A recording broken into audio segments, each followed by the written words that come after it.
আন্তর্জাতিক আদিবাসী দিবস উপলক্ষে নানা কর্মসূচির আয়োজন করা হয়েছে। রাঙামাটি পৌরসভার প্রাঙ্গণ থেকে শোভাযাত্রা বের করা হয়। পরে আলোচনা সভা অনুষ্ঠিত হয় ময়মনসিংহের ভাটি কাসুর সেন্ট ক্যাথিড্রাল গির্জা প্রাঙ্গণে। র্যালির উদ্বোধন করেন ধর্মপ্রদেশ প্রধান বিশপ পনেন পল কুবি।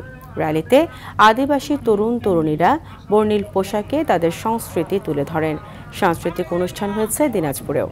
এদিকে মৌলভীবাজারের বাস করা ৩০,০০০ খাসিয়া সম্প্রদায়ের মানুষের নেই নিজস্ব জমির মালিকানা, নেই পাকা রাস্তা, স্কুল, হাসপাতাল। একই অবস্থা গারো জনগোষ্ঠী ও জেলার কয়েক লাখ চা শ্রমিক পরিবারের। শত বছর ধরে বাগানে কাজ করলেও ভিটে মাটির মালিক হতে পারেনি তারা।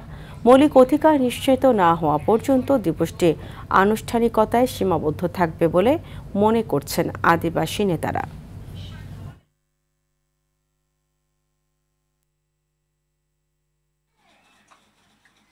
এই দেশে আমরা প্রাথমিক পর্যায়ে লেখাপড়া করেছি বাংলায়, কিন্তু আমাদের নিজস্ব ভাষায় কোনো বর্ণমালা নাই।